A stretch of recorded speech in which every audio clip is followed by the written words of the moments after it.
afternoon, students.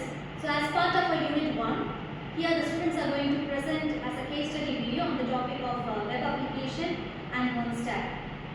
So as part of this presentation, they are going to give a brief overview of the following topics like web applications, MERN Stack, full stack development, JavaScript ES6 and Git fundamentals. So let's move on to the presentation. I am going to start with the web application topic.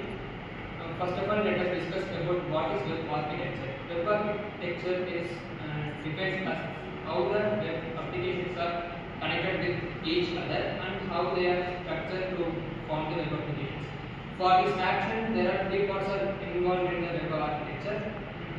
They are client, server, and database. Client is nothing but the user's web browser like Google Chrome or Edge, and the server is responsible for the client's request, and the requested information are took the data from the database and it is give back to the client. So these actions are works under the two protocols called HTTP and HTTPS. HTTP is hypertext transfer protocol and HTTPS is hypertext transfer protocol secure. Hypertext transfer protocol is used to transfer the data, and hypertext transfer protocol secure is used to transfer the data through the end-to-end encryption method. Next, the full stack development is explained by Tanya. Hello everyone, this is Tanya. So let me give an overview about the full stack development with the real world MERN example. So overall, full stack is nothing but combination of front-end, back-end and the database. If you take the example with MERN real world case study, we can take the online apps like Flipkart or Amazon. We have three stages in that. First is front-end, back-end and then database. Front-end is nothing but what the viewers see, what users interact with it. It is built using React.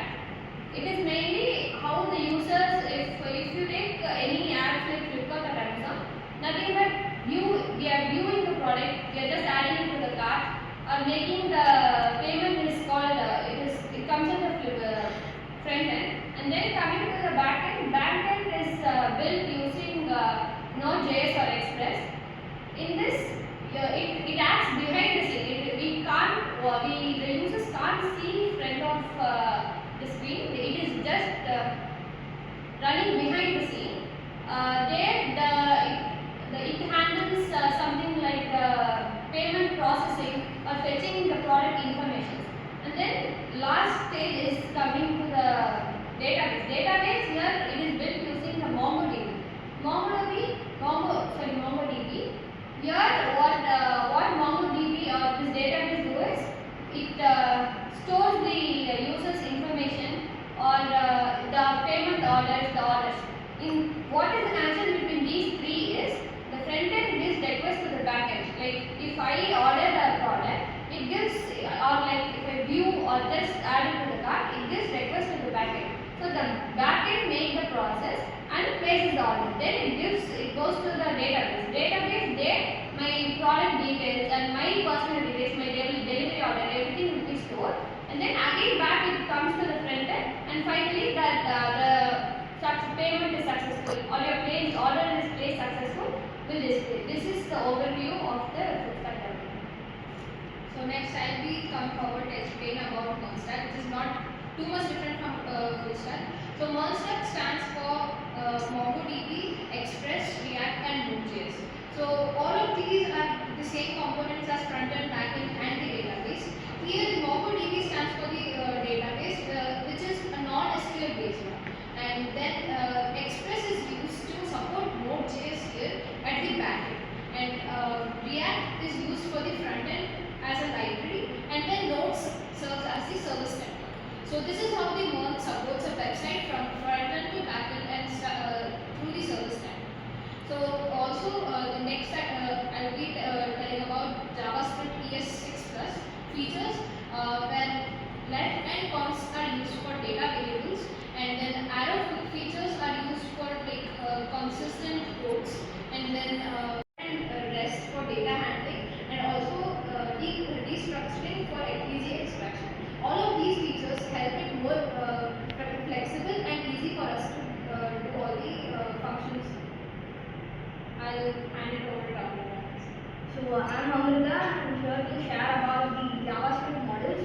So to say about JavaScript models, we can see the recent mobile applications.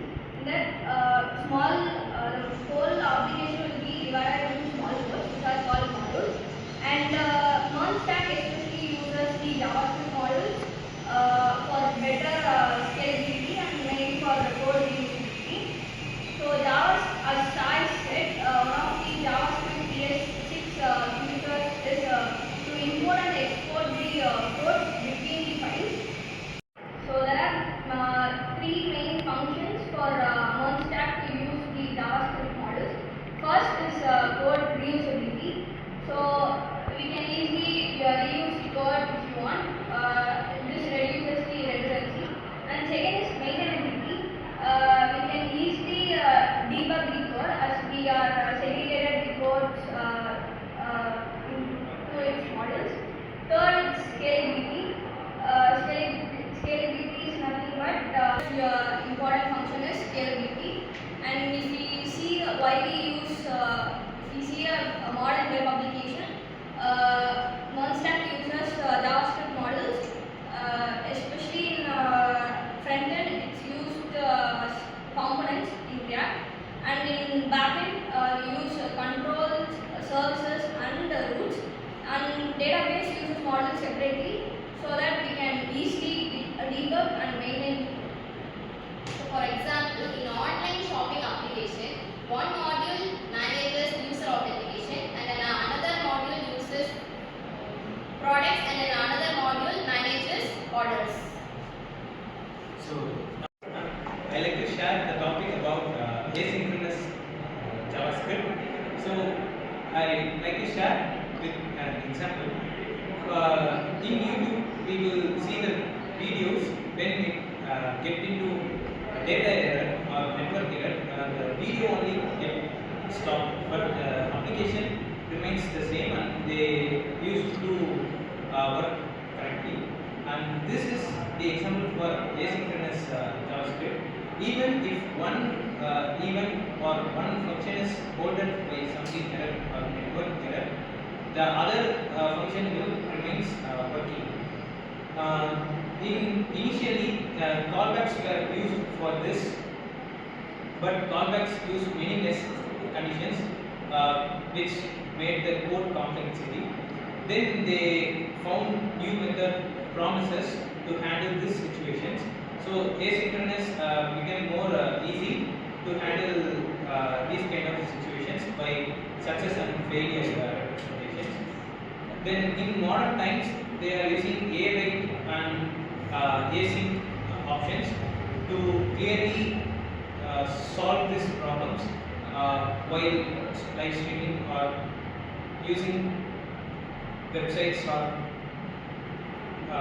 web pages. And the next topic is about Git fundamentals. Git is mainly used for version history software, I think. So they are mainly used for to check the versions of the project and the history, how the project history will be remain same, and it is easy to share the projects between teams and developers. So that's all. Thank you to the students for the wonderful and clear presentation. So this case study actually helps us to connect the theoretical concept with the practical knowledge. So thank you for everything. Thank you.